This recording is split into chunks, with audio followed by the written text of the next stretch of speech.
ಬಾಗಲಕೋಟೆ ಜಿಲ್ಲೆ ಶ್ರೀನಾಗಬನೇಶ್ವರ ದೇವಾಲಯ ಸೇವಾ ಸಮಿತಿ ಹುನಗುಂದ ವತಿಯಿಂದ ದಿನಾಂಕ ಜುಲೈ 28, 2025 ರಂದು ಹುನಗುಂದ ಪಟ್ಟಣದ ಓಂ ಶಾಂತಿನಗರದ ಹೂಗಾರ ಬಡಾವಣೆಯಲ್ಲಿ 8ನೇ ವರ್ಷದ ಶ್ರೀನಾಗಬನೇಶ್ವರ ಜಾತ್ರಾ ಮಹೋತ್ಸವ ಹಾಗೂ ಗಂಗಾಪೂಜೆ, ಗೋಪೂಜೆ, ಗಣಪತಿ ಪೂಜೆ, ಮಹಾರುದ್ರಾಭಿಷೇಕ, ಮಹಾಮಂಗಳಾರತಿ, ಮಹಾನೈವೇದ್ಯ, ಜಂಗಮಗಣರಾಧನೆಯ ಕಾರ್ಯಕ್ರಮಗಳು ಹಾಗೂ ವಿವಿಧ ಕ್ಷೇತ್ರಗಳಲ್ಲಿ ಸಾಧನೆಗೈದ ಮತ್ತು ದಾನಿಗಳಿಗೆ ಸಮ್ಮಾನ ಕಾರ್ಯಕ್ರಮವು ಶ್ರೀವೀರಭದ್ರ ಮಹಾಸ್ವಾಮಿಗಳು ಮತ್ತು ಡಾಕ್ಟರ್ ಶ್ರೀ ಶಿವಕುಮಾರ ಮಹಾಸ್ವಾಮಿಗಳು, ಅಮರೇಶ್ವರ ದೇವರು ಗಚ್ಚಿನಮಠ ಮತ್ತು ವೇದಮೂರ್ತಿ ಮಹಾಂತಯ್ಯ ಗಚ್ಚಿನಮಠರ ದಿವ್ಯ ಸಾನ್ನಿಧ್ಯದಲ್ಲಿ ಹಾಗೂ ಶ್ರೀವೀರೇಶ್ವರ ಮಳಿಯಪ್ಪಯ್ಯ ಸ್ವಾಮಿಗಳ ಸಮ್ಮುಖದಲ್ಲಿ ಹಾಗೂ ದೇವಾಲಯ ಸಮಿತಿಯ ಅಧ್ಯಕ್ಷರಾದ ಮಲ್ಲಿಕಾರ್ಜುನ್ ಹೂಗಾರರ ಅಧ್ಯಕ್ಷತೆಯಲ್ಲಿ ಜರುಗಿತು.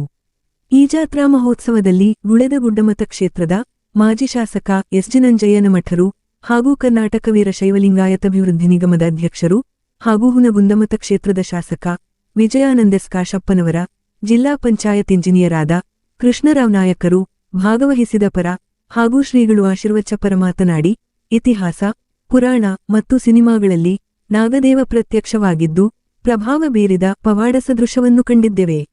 ಹಾಗಾಗಿ ಬಹುವರ್ಷದಿಂದ ಆಚರಣೆ ಮಾಡಿಕೊಂಡು ಬರುವ ಪದ್ಧತಿಯನ್ನು ಹಾಗೂ ಅವರ ನಂಬಿಕೆ ಮತ್ತು ಭಕ್ತಿಯನ್ನು ಪ್ರಶ್ನಿಸುವ ಹಕ್ಕು ಯಾರಿಗೂ ಇಲ್ಲೆಂಬ ಮಾತುಗಳು ಪ್ರಸ್ತಾಪವಾದವು. ನಂತರ ಭಕ್ತಿಯಿಂದ ಆಚರಿಸುವ ಧಾರ್ಮಿಕಾಚರಣೆಗಳಿಂದ ಕಷ್ಟ, ನೋವುಗಳು ದೂರಾಗಿ ಮನಸ್ಸಿಗೆ ನೆಮ್ಮದಿ, ಶಾಂತಿ ದೊರಕುತ್ತದೆ. ಹಾಗೂ ಎಲ್ಲಿ ಸಮಾಧಾನ ಮತ್ತು ಭಕ್ತಿ ಇರುತ್ತದೆಯೋ ಅಲ್ಲಿ ಮನಸ್ಸು ಶುಭ್ರಗೊಳ್ಳುತ್ತದೆ. ಹಾಗಾಗಿ ಧಾರ್ಮಿಕಾಚರಣೆ ಮೂಲಕ ಆಸಕ್ತಿ ಪಡೆಯಬೇಕೆಂದು ಕಿವಿಮಾತುಗಳು ವ್ಯಕ್ತವಾದವು.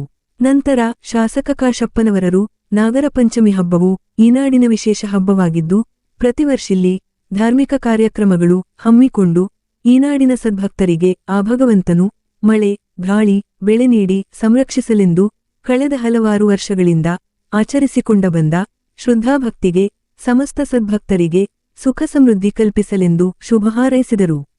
ನಂತರ ದೇವಸ್ಥಾನ ಸೇವಾ ಸಮಿತಿರು ದೇವಸ್ಥಾನದ ಅಭಿವೃದ್ಧಿಗೆ ಮಾಡಿಕೊಂಡ ಮನವಿಗೆ ತಮ್ಮ ಶಾಸಕ ಪ್ರದೇಶಾಭಿವೃದ್ಧಿ ನಿಧಿಯಲ್ಲಿ 5 ಲಕ್ಷ ರೂಪಾಯಿಗಳು ಅನುದಾನ ನೀಡಲಾಗಿದೆ. ಹಾಗೂ ಇಲ್ಲಿ ಮಂಗಲ ಭವನ ನಿರ್ಮಾಣವಾಗಬೇಕೆಂದು ಸಂಕಲ್ಪ ಮಾಡಿದ್ದಿರು ಖಂಡಿತ ಮುಂಬರುವ ವರ್ಷದಲ್ಲೂ ಸಹ 5 ಲಕ್ಷ ರೂಪಾಯಿಗಳು ನೀಡುವುದಾಗಿ ಭರವಸೆ ನೀಡಿದರು. ಜೊತೆಗೆ ಈ ಒಂದು ಭವನ ನಿರ್ಮಾಣಕ್ಕೆ ಸದ್ಭಕ್ತರು ಸಹಕರಿಸಬೇಕೆಂದು ಮನವಿ ಮಾಡಿದರು. ಈ ಕಾರ್ಯಕ್ರಮದಲ್ಲಿ ಅತಿಥಿ ಗಣ್ಯಮಾನ್ಯರಿಗೆ, ದಾನಿಗಳಿಗೆ ಹಾಗೂ ಶ್ರೀಗಳಿಗೆ ಸನ್ಮಾನ ಜರುಗಿತು ಹಾಗೂ ಸದ್ಭಕ್ತರಿಗೆ ಪ್ರಸಾದ ವ್ಯವಸ್ಥೆ ಕಲ್ಪಿಸಲಾಗಿತ್ತು. ಈ ಕಾರ್ಯಕ್ರಮದಲ್ಲಿ ದೇವಸ್ಥಾನ ಸಮಿತಿಯ ಸರ್ವ ಸದಸ್ಯರು ಹಾಗೂ ಸಾರ್ವಜನಿಕರು ಉಪಸ್ಥಿತರಿದ್ದರು. Lokanayaka Kannada news bureau report Hungund. ಭಕ್ತಿಯಿಂದ ಮಾಡಿದ್ರಲ್ಲ ಅವ್ರು 100 ವರ್ಷ ಕಷ್ಟಪಟ್ಟಿದ್ರೆ ಯಾಕಂತಂದ್ರ ಇಲ್ಲೇ ನಮ್ಮ ಹಂಪಿ ಕಲ್ಲಿರತ ಐತಿ. ಇವತ್ತು ನಮ್ಮ ಭಾರತ ದೇಶದಲ್ಲಿ ಎಲ್ಲಾ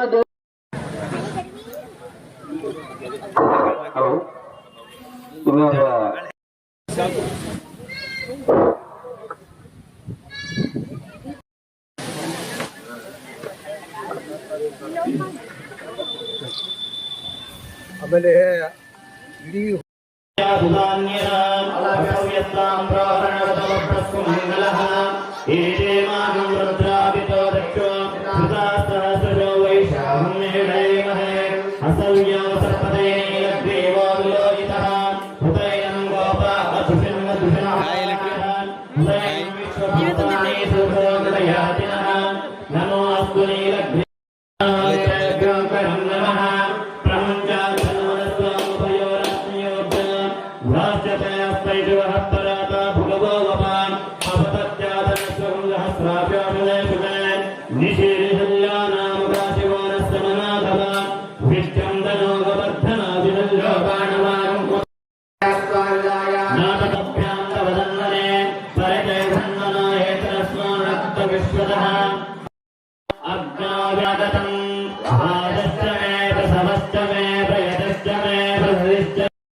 ಶಿವಲಿಂಗ ರೂಪೇಣ ಶ್ರೀ ಮುಂದಿನ ವರ್ಷ ತಾವೆಲ್ಲ ಹಣ್ಣು ಕೊಳ್ಳಲಿ.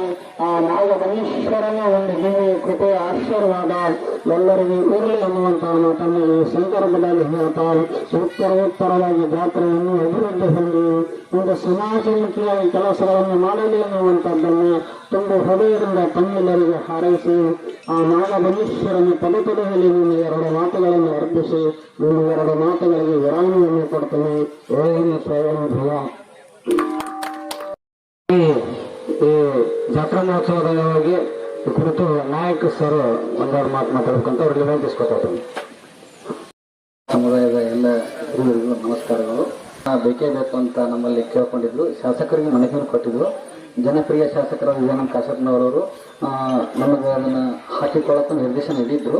ಬಟ್ ಸ್ವಲ್ಪ ಅನುದಾನ ಹೆಂಗೆ ಇರುತ್ತಂದ್ರೆ ನಮ್ಮಲ್ಲಿ ಶಾಸಕರಿಗೆ 2 ಕೋಟಿ ಅನುದಾನದಲ್ಲಿ 3 ತಿಂಗಳ 50 ಲಕ್ಷ 3 ತಿಂಗಳ 50 ಲಕ್ಷ 4 ಕಂತಾಗಿ ಬರ್ತದೆ. ನಾವು ಇಡೀ ತಾಲೂಕನ್ನು ಸಂಭಾಳಿಸ್ಬೇಕಾದ್ರೆ ಸ್ವಲ್ಪ ತೊಂದರೆ ಆಗಿತ್ತು. ಆದರೂ ಮನೆಯವರು ಸ್ವಲ್ಪ ಇಲ್ಲ ಸರ್ ಎದರಲ್ಲಾದ್ರೂ ನಮಗೆ ಅನುಕೂಲ ಮಾಡಿಕೊಡಿ ಅಂತಂದ್ರೆ ನಾವು 24-25 ಸಾಲಿನ ಸ್ವಲ್ಪ ಅನುದಾನ ಒಬ್ಬರು ಯೂಸ್ ಮಾಡ್ಕೊಂಡಿದ್ದಿಲ್ಲ. ಆ ಅನುದಾನದಲ್ಲಿ ಮತ್ತೆ ಶಾಸಕರ ಗಮನಕ್ಕೆ ತಂದು ಇಲ್ಲ ಸರ್ ಅವ್ರಿಗೆ ಫಂಕ್ಷನ್ ಇದೆ ಆಯ್ತು ಮಾಡಿಕೊಡಪ್ಪ ಅಂತ ಮತ್ತೆ ಕಾಮಗಾರಿ ಬದಲಾವಣೆ ಮಾಡಿ ಅವ್ರಿಗೆ ಎಲ್ಲ ಸ್ಟಾಪ್ ಕೊಟ್ಟಾರ. ಮುಂಬರುವ ದಿನಗಳಲ್ಲಿ ಇನ್ನೂ 5 ಲಕ್ಷ ರೂಪಾಯಿ ಅನುದಾನ ಕೊಟ್ಟು ನೀವು ಸಮುದಾಯ ಪೂರ್ತಿ ಮುಗಿಸಾಕ ಮಾನ್ಯ ಶಾಸಕರಲ್ಲಿ ಗಮನಕ್ಕೆ ತರ್ತೀನಿ. ಅದೇ ರೀತಿಯಾಗಿ ಮಾನ್ಯ ಶಾಸಕರು ಅದೇ ತರನಾಗಿ ಈ ಸಮಾಜದ ಮೇಲೆ ಕಳಕಳಿ ಇಟ್ಟಿದ್ದಾರೆ, ಅನುದಾನವನ್ನು ಒದಗಿಸಿಕೊಡ್ತಾರೆ ಅಂತ ಹೇಳಿ ನಾವು ಆಶಿಸಿ ಮೇಲೆ ಮಾತ್ರ ಮುಗಿಸ್ತೀನಿ. ಏನು ಅನ್ನುವಂಥ ಪ್ರಶ್ನೆ ಪೂಜೆಗೆ ಬರುವುದಿಲ್ಲ. ವಿಶ್ವಾಸ, ಭಾವನೆ ಇದೆಲ್ಲ ಮತ್ತೊಬ್ಬರು ಪ್ರಶ್ನೆ ಮಾಡಕ್ಕೂ ಬರುವುದಿಲ್ಲ, ಮಾಡಬಾರದು. ನಾವು ನಾಗ ಮಂದಿರದಲ್ಲಿ ನಾಗ ಪೂಜೆಯನ್ನ ಇದರ ಮನೆಯಿಂದ ಮಾಡ್ತಾ ಇರ್ತಾರೆ. ಒಂದೆರಡು ನಾಗರಾವ್ ಬಂದು ಅಂದ್ರೆ ಈಗ ನಾವು ಯಾರೂ ಇರಂಗಿಲ್ಲ. 6 ಮಾರಿನೂ ಚಲೋ ಕರೆ ನಾಗರಾವ್ ಬಂದು ಅಂದ್ರೆ ನಾವು ಎಲ್ಲರೂ ಎಲ್ಲೆಲ್ಲೋ ಕರೆ ಹೋಗ್ಬಿಟ್ಟಿರ್ತೀವಿ. ಆ ಪ್ರಶ್ನೆ ಇದಕ್ಕೆ ಸಂಬಂಧ ಇಲ್ಲ. ಅದು ಭಾವನೆ. ನಾಗ ದೇವರು ಅಂತಕ್ಕಂಥದ್ದು ಒಂದು ಭಾವನೆ. ಹಲವಾರು ಇತಿಹಾಸಗಳಲ್ಲಿ, ಪುರಾಣಗಳಲ್ಲಿ, ಸಿನಿಮಾಗಳಲ್ಲಿ ನಾಗ ದೇವತೆ ಅಂತಕ್ಕಂಥದ್ದು ಪ್ರತ್ಯಕ್ಷ ಆಗಿದ್ದು, ಪ್ರಭಾವ ಬೀರಿದ್ದು, ಪವಾಡ ಮಾಡಿದ್ದನ್ನು ನೋಡಿದ್ದು. ಇವು ಕೆಲವು ನಮ್ಮ ಪುರಾಣ ಪುಣ್ಯಕಥೆಗಳಲ್ಲಿ ಬರುವಂತಹ ವಿಷಯಗಳನ್ನ ಓದಬೇಕು, ಹೊರತಾಗಿ ಪ್ರಶ್ನೆ ಮಾಡಬಾರ್ದು. ನಿಮ್ಗೆ ವಿಶ್ವಾಸದ ಕುಂದಿರಲಿಲ್ಲ ಅಂದ್ರೆ ಎದ್ದೋರಿ. ನಾಗರ ಪೂಜೆ ಮಾಡಿದ್ರೆ ಬಿಡ್ರಿ, ಮಾಡೋರು ಮಾಡ್ತಾರ. ಇವು ಬಹಳ ವರ್ಷಗಳಿಂದ ನಡೆದುಕೊಂಡು ಬಂದಿರತಕ್ಕಂಥ ಒಂದು ಪದ್ಧತಿ. ಇಲ್ಲಿ ಪ್ರಶ್ನೆಗೆ ಅವಕಾಶ ಇಲ್ಲ.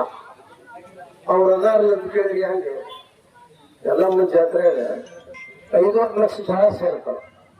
ಪಂಚಮಿ ಜಾತ್ರೆಯಾಗ 2-3 ಲಕ್ಷ ಜನ ಸೇರ್ತಾರೆ. ಬರೋರಿಲ್ಲ ಡಾಕ್ಟರ್. ವಿಶ್ವಾಸ, ಆ ವಿಶ್ವಾಸಕ್ಕೆ ಪ್ರಶ್ನೆ ಇದೆ. ಯಾವುದೇ ಧರ್ಮದಲ್ಲಿ ಆ ಧರ್ಮಕ್ಕೆ ಆಚರಣೆಗೆ ನಿಮ್ಗೆ ಸಾಧ್ಯ ಅವ್ರ ಬೆಂಬಲ ಕೊಡ್ರಿ, ಸಾಧ್ಯ ಅವ್ರು ಭಾಗವಹಿಸ್ರಿ, ಇಲ್ಲಾಂದ್ರೆ ನಿಮ್ಮ ಮನೆಗೆ ಹೋಗಿ ಮಾಡ್ಕೊಳ್ರಿ. ಪ್ರಶ್ನೆಗಳಿಗೆ ಅವಕಾಶ ಇಲ್ಲ. ಹೊಡ ನಾಗಪ್ಪನ ನಾಗಪ್ಪ ಹಿರಿಯ ಮನುಷ್ಯ ಇದ್ದ. ಅವ ಹೂವ ಕಟ್ತಿದ್ದ. ನಾವು ಮುಂದೆ ಕುಂದಿರ್ತಿದ್ದೆ. ನಾವು 3ನೇ 4ನೇ ಇದ್ದೆ. ನಮ್ಮ ಸುಭಾಷ್ ರೆಡ್ಡಿ ಇವರೆಲ್ಲ ಆಗಿನ ನೆನಪು ಮಾಡ್ಕೋಬೇಕು. ಯಾವಾಗಲೂ ನಾವು ಜೀವನ ಕಳೆದಿದ್ದಲ್ಲ, ಆ ಜೀವನ ಕಳೆದದ್ದನ್ನು ನೆನಪು ಮಾಡಿಕೊಂಡಾಗ ಆ ಸನ್ನಿವೇಶಗಳ ಸುಖ ನಮಗೆ ಸಿಗುತ್ತದೆ. ಯಾರೊಂದಿಗಿದ್ವಿ, ಯಾರೊಂದಿಗೆ ಆಡಿದ್ವಿ, ಯಾರೊಂದಿಗೆ ಕೂಡಿದ್ವಿ, ಯಾರೊಂದಿಗೆ ಹೇಗೆ ಕಳೆದ್ವಿ. ಇವತ್ತು ನಾವು ಏನಾದ್ರು ಆಗಿರ್ಬೋದು, ಆದರೆ ಜೀವನ ಅಂತಕ್ಕಂಥದ್ದು ಎಲ್ಲರೊಂದಿಗೆ ಬೆರೆತು ಕಳೆದುಕೊಂಡಿರ್ತಕ್ಕಂಥ ಆ ಘಟನೆಗಳನ್ನು ಮೆಲುಕು ಹಾಕೋದು ನಮ್ಮ ದೊಡ್ಡ ಸ್ಥಳ, ನಮ್ಮ ಮಾನವತೆ ಇರ್ತಕ್ಕಂಥ. ಏನೇನಾಗಲ್ಲ. ಆಗ ನಮ್ಮ ಹಿರಿಯರ್ ನಾಗಪ್ಪಣ್ಣಲ್ಲಿ ಸಾಗಾಚಾರಿ ಸಂಗಯ್ಯನಾರ್ ಅಂತಿದ್ರು. ಅವ್ರ ಮನೆಯಾಗ ಬಾಡಿಗೆ ಇದ್ವಿ ನಾವು. ಕಲಾದಿಗೆ ಕಲ್ಲಪ್ಪ, ಕಲಾದಿಗೆ ಕಲ್ಲಪ್ಪನಪ್ಪ, ಮಲ್ಲಪ್ಪ, ಸಂಗಣ್ಣ. ಇದು ಹೆಣ್ಮಕ್ಳ ಹಬ್ಬ. ಅಕ್ಕಂಗ್ಯಾರು ಅವ್ರ ಮನೆಗೆ ಹೋಗೋದು, ಅವ್ರ ಮನೆಯಿಂದ ಉಂಡಿ ತರೋದು, ಈ ಉಂಡಿ ಹೋದ ಅವ್ರ ಮನೆಗೆ ಕೊಡೋದು, ಅಕ್ಕನ ಮನೆ ಉಂಡಿ ಕೊಟ್ಟು ಬರೋದು, ಹಳೆಯನ ಮನೆಗೆ ಉಂಡಿ ತಗೊಂಡ್ಬರೋದು. ಇವೆಲ್ಲ ನಮ್ಮ ಜೀವನದ ಕ್ರಮಗಳು. ಎಲ್ಲ ಹಬ್ಬ ಹೆಣ್ಮಕ್ಳು ಅದಾವ, ಗಂಡ್ಮಕ್ಳ ಹಬ್ಬನೇ ಇಲ್ಲ. ಗಂಡ್ಮಕ್ಳದ್ದು ಒಂದ ಹಬ್ಬ ಹುಳಿ ಅದು ಏನ್ ಕೆಲಸ ನಡೆದೈತೆ ಆ ಕೈ ದಿವಸ ನಮ್ಗೆಲ್ಲ ಗೊತ್ತೈತಿ. ಆ ಕೆಲಸ ನಡೆಸೋದು ನಮ್ಮ ಗಂಡು ಮಕ್ಕಳ ಹಬ್ಬ, ಉಳಿದೆಲ್ಲ ಹೆಣ್ಮಕ್ಳು ಅದು ಹಬ್ಬ. ಪ್ರತಿ ಸಲ ನಮಗ್ ಹೋಳಿ ಹುಣ್ಣ್ಯಾಗ ಹೊಸ ಅರ್ವಿ ಹಾಕೊಳಕ್ಕೂ ಬರೋದಲ್ಲ ಬಣ್ಣ ಅಂತ, ಇವರಿಗೆ ಹಬ್ಬ ಸರ್ತಿಗೊಮ್ಮೆ ಹೊಸ ಸೀರೆ ತಂದ್ಕೊಳ್ಬೇಕ ನಾವು. ಇದು ನಮ್ಮ ನಡೆದುಕೊಂಡು ಬಂದಂತ ಸಂಪ್ರದಾಯ ನೀತಿ ಎಲ್ಲ. ಇವತ್ತು ನಮ್ಮ ಹೋಳಿಯ ಈ ಪೂಜೆಗೆ ಜವಾಬ್ದಾರಿ ಹೊತ್ತಿರ್ತಕ್ಕಂಥವರೆಲ್ಲ ನನ್ನನ್ನು ಕರೆದ್ರು. ನಡ್ರಿ ನಮ್ಮ ಹಳೆ ಏರಿಯಾ ನೋಡ್ಯಾರ ಬರೋಣ ಅಂತ ಹೇಳಿ ಬಂದೆ. ಇದ್ದು ಬಟ್ಟೆಲ್ಲ ಆಗಿದ್ದಿಲ್ಲ, ಚೆಕ್ ಯಾವ ಮನೆಯಲ್ಲೂ ಇದ್ದಿಲ್ಲ. ಮುಂದೆ ಮಾಸ್ತರ್ಗಳು, ಹೈಸ್ಕೂಲ್ ಮಾಸ್ತರು, ಕನ್ನಡ ಶಾಲೆ ಮಾಸ್ತರು, ಪ್ರೊಫೆಸರ್ಗಳು ಪಾಠ ಮಾಡ್ಕೊಂಡು ಶಾಸಕರಿಗೆ ಸನ್ಮಾನ ಕಾರ್ಯಕ್ರಮ ಮಾಡ್ತಾ ಇದೆ. ಕಪ್ಪಳಿಯೊಂದಿಗೆ ಅವರಿಗೆ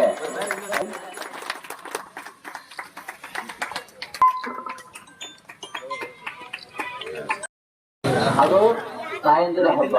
ಇವತ್ತು ನಮ್ ಜನ್ಮಟ್ ಹೇಳ್ಕೊಂತ ಹೋದ್ರೆ ಅವರೆಲ್ಲ ನಾವು ಮುಂದೆ ನಡ್ಕೊಂತ ಹೋಗ್ಬೇಕಷ್ಟ. ಯಾಕೆ ಅಂತಂದ್ರೆ ಹಿಂದಿನ ದೂರ ಆಗಿ ಕಷ್ಟಗಳು ಹೋಗಿ ಸುಖ ಬರ್ತಂತ, ನೋವು ಹೋಗಿ ನಲುವು ಬರ್ತಂತ. ಹಾಗಾಗಿ ನಾವ್ ಏನ್ ಮಾಡ್ಬೇಕಂತಂದ್ರೆ ದಿನಪ್ರತ್ಯ ಏನಾದ್ರು ಮೃತ್ಯುಂಜಯ ಮಂತ್ರಾರ ಹೇಳ್ಬೋದು, ಪಂಚಾಕ್ಷರ ಮಂತ್ರಾರ ಹೇಳ್ಬೋದು, ಇನ್ನು ದೇವಿ ಮಠಗಳು ಸಾಕಷ್ಟುಗಳು ಅದಾವೆ. ಅದನ್ನ ದಿನ ಪ್ರಾರ್ಥನೆ ಮಾಡೋದ್ರಿಂದ, ಅದನ್ನ ನಾವೆಲ್ಲ ಸಿದ್ಧಿ ಮಾಡ್ಕೊಂಡ್ರಿಂದ ನಮ್ಮಲ್ಲಿ ಬರುವಂತ ಕಷ್ಟಗಳು ಅಂದ್ರೆ ಒಮ್ಮೆ ಪೂರ ಆಗಲ್ಲ, ಕ್ರಮೇಣವಾಗಿ ನಿಧಾನವಾಗಿ ಹಂತ ಹಂತವಾಗಿ ಕಡಿಮೆ ಹಾಕೊಂತ ಬರ್ತಾವಂತ. ಹಾಗಾಗಿ ಆ ದೇವರ ನಾಮಸ್ಮರಣೆ, ದೇವರ ಧ್ಯಾನ ಮಾಡೋದ್ರಿಂದ ನಮ್ಮಲ್ಲಿ ಶಾಂತಿ ನೆಲೆಸುತ್ತಂತ. ಇವತ್ತು ನಾವು ಏನ್ ಮಾಡ್ತೀವಿ ಅಂತಂದ್ರ ಬೆಳಗಿನಿಂದ ಸಂಜೆ ಮಠ ಆಫೀಸ್ಗೆ ಹೋಗ್ಬಿಡ್ತೀವಿ, ಸಾಯಂಕಾಲ ಬಂದ ಕೂಡಲೇ ಚಹಾ ಕೊಡ್ತೀವಿ, ಟಿವಿ ನೋಡ್ಕೊಂಡು ಕೂತಿ ಬಿಡ್ತೀವಿ. ಆದ್ರೆ ದೇವರ ನಾಮಸ್ಮರಣೆ ಮಾಡ್ತಾ ಇಲ್ಲ. ಯಾಕಂತಂದ್ರೆ ಅವ್ರಿಗೆ ಸಮಯ ಇಲ್ಲ. ದೇವರಿಗೆ ನಾವೆಷ್ಟು ಸಮಯನ ಕೊಟ್ಟು ನಾವು ಮೀಸಲಿಟ್ಟು ನಾವು ಕೆಲಸ ಮಾಡ್ತೀವಲ್ಲ, ಅವಾಗ ನಮ್ಗೆ ದೇವರ ಆಶೀರ್ವಾದ ಸಂಪೂರ್ಣ ಆಗುತ್ತ. ಇಲ್ಲ ಅಂತಂದ್ರೆ ಇದೇನಾಗತ್ತ, ಆತ ನಾವು ಹೆಂಗ್ ಭಕ್ತಿಯಿಂದ ನಾವು ದೇವರನ್ನ ಧ್ಯಾನ ಮಾಡ್ತೀವಲ್ಲ, ಹಂಗ ನಾವು ಕೂಡ ಅವ್ರ ನಮ್ಮ ಮೇಲೆ ಒಂದು ಗಮನ ಇಡ್ತಾನಂತ. ನಾವು ದೇವ್ರ ಮೇಲೆ ಗಮನ ಇಡ್ಲಿಕ್ಕಪ್ಪ ಅಂತಂದ್ರ ಅವ ನನ್ನ ಮೇಲೆ ಗಮನ ಇಡಂಗಿಲ್ಲ. ಹಾಗಾಗಿ ನಾವೇನ್ ಮಾಡ್ಬೇಕಂದ್ರ ನಿಧಾನವಾಗಿ ಕ್ರಮೇಣವಾಗಿ ದಿನ ನಮ್ಮ ಸಿದ್ಧಿಯನ್ನ ನಾವು ಮಾಡುವಂತ ಪೂಜೆ ಫಲಗಳನ್ನ ದಿನ ಜಾಸ್ತಿ ಮಾಡ್ಕೊಂತ ಹೋಗ್ಬೇಕಂತ ಕಡಿಮೆ ಮಾಡಬಾರ್ದು. ಯಾಕಂತಂದ್ರ ಇವತ್ತು ದೇವರಿಂದ ಜಾತ್ರೆಗಳನ್ನ ಉತ್ಸವಗಳನ್ನ ಮಾಡಿಕೊಂಡು ಬಂದಿದ್ದಾರೆ. ಅಂತ ಹಬ್ಬ ಹುಣ್ಣಿಮೆಗಳನ್ನ ಇವತ್ತಿನ ದಿವಸ ನೋಡ್ಕೊಂತ ಬಂದ್ರೆ ಕಡಿಮೆ ಆಗಿರೋದು ಕಂಡು ಬರ್ತಾ ಇದೆ.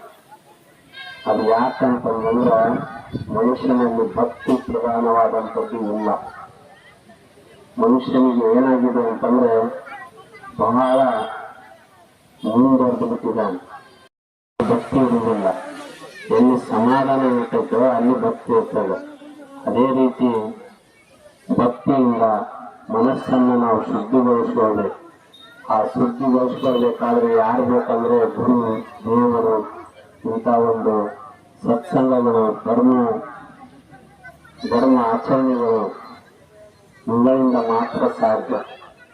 ಅದರಂತೆ ಒಂದ್ಸಾರಿ ಏನಾಗಿತ್ತು, ವರ್ಷ ಮಾಡ್ತಾನೆ. ನಾವು ಆಕ್ಚುಲಿ ನಾಗರ ಪಂಚಮಿ ನಮ್ಮ ಮಠದಾಗ ಆಚರಿಸಂಗಿಲ್ಲ, ಇಲ್ಲೇ ಆಚರಿಸ್ತೇವೆ ಬಂದು. ಅಂತ ಒಂದು ಅವನು ನಾಗಪ್ಪನ ರೂಪದಾಗ ಅನ್ಸಕತ್ತೈತಿ ನನಗೂ ಮಲ್ಲನ. ಅಲ್ಲಿ ಏನು ಹಾಲು ಹೇಳ್ತೀವಿ, ನಮ್ಗೆ 50 ರೂಪಾಯಿ ಇಲ್ಲ ಅಂತ ನಾವು. ಆದ್ರೆ ಏನಪ್ಪ, ಇದೊಂದು ಜಾಗ ಕೊಟ್ಟು ಇಷ್ಟೊಂದು ಕ್ಷೇತ್ರವನ್ನು ಅಭಿವೃದ್ಧಿ ಮಾಡಿರಲ್ಲ, ಎಲ್ಲ ಹುಡುಗಂದದ ಜನತೆಗೆ ನಾನು ಕೃತಜ್ಞತೆ ಹೇಳ್ತಾ ಇದ್ದೀನಿ. ಎಲ್ಲೆಲ್ಲಿ ಅವರು ಬಂದು ಇಲ್ಲಿ ಸೇವೆ ಮಾಡಿ ಅನೇಕ, ಈಗ ಎಷ್ಟು 8ನೇ ವರ್ಷ ಅಲ್ಲ ಇದು, 8 ವರ್ಷಗಳಿಂದ ಈ ಒಂದು ಕಾರ್ಯಕ್ರಮ ಯಶಸ್ವಿ ಮಾಡ್ಕೊಂಡು ಬಂದಿರಿ. ಇನ್ನೂ ಇಲ್ಲಿ ಕಾರ್ಯರೂಪಕ್ಕೆ ಬರುವಂಥವುಗಳು ಅನೇಕ ಇದಾವೆ. ಶಾಸಕರು ಕೂಡ ಇದಕ್ಕೆ ಗಮನ ಹರಿಸ್ಬೇಕು. ಇಲ್ಲೊಂದು ಏನಾದರೂ ಒಂದು ಈಗಾಗಲೇ 5 ಲಕ್ಷ ಕೊಟ್ಟಾಗ ಎದಕ್ಕೆ ಸಾಲತ್ತ? 5 ಲಕ್ಷ 5 ಲಕ್ಷ ಕೊಟ್ರೆ ಒಂದು ಏನಾದರೂ ಒಂದು ಕಲ್ಯಾಣ ಮಂಟಪ ಅಥವಾ ಮದುವೆ ಮಂಟಪ ಅಂತ ಆಯ್ತಂದ್ರೆ ಎಲ್ರಿಗೂ ಅನುಕೂಲ ಆಗುತ್ತೆ. ಈ ಕ್ಷೇತ್ರ ಉತ್ತರೋತ್ತರ ಅಭಿವೃದ್ಧಿ ಆಗಲಿ, ಇನ್ನೂ ಹೆಚ್ಚಿಗೆ ಈ ಒಂದು ಕ್ಷೇತ್ರ ಹೆಸರನ್ನು ಪಡೆಯಲಿ. ಹಾಗನೇ ಅಂತೇಳಿ ಆರೈಸಿ ಇವಾಗಲೇ ವೇಳೆ ಭಾಳ ಆಗೈತೆ, ಎಲ್ಲರಿಗೂ ಹೊಟ್ಟೆ ಹಸ್ತೈತಿ. ಪ್ರವಚನ ಟೈಮ್ದಾಗ ಪ್ರವಚನವನ್ನ ಮಾಡೋದು. ಈಗ ಗೆಸ್ಟ್ಗಳಿಗೆ ಸನ್ಮಾನ ಕಾರ್ಯಕ್ರಮ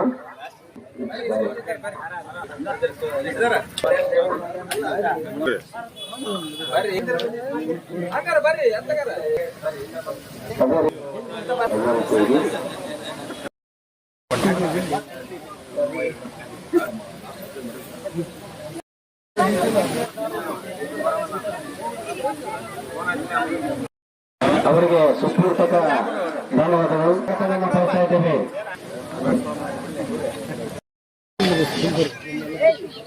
ಇಲ್ಲ ಅದು ನಿಂದ್ರೆ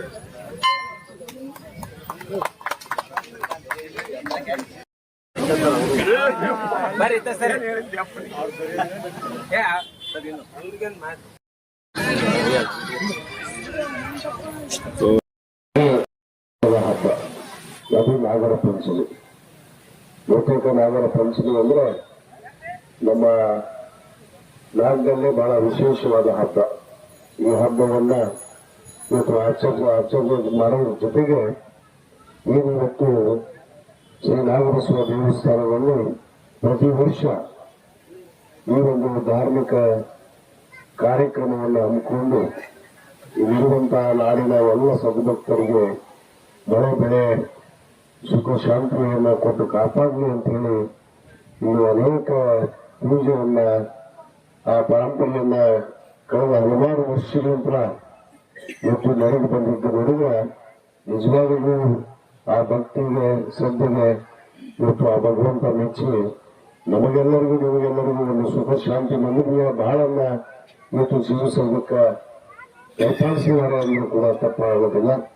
ಈ ಒಂದು ನಾಗಬಸವ ದೇವಸ್ಥಾನದ ಅಭಿವೃದ್ಧಿ ಆಗಬೇಕು ಅಂತ ಹೇಳಿ ನಮ್ಮ ಎಲ್ಲ ಏನು ದೇವಾಲಯದ ಸೇವಾ ಸಮಿತಿಯವರು ಈಗಾಗಲೇ ನನಗೆ ಮನವಿಯನ್ನು ಮಾಡಿಕೊಂಡಿದ್ರು ಕಳೆದ ವರ್ಷವೇ.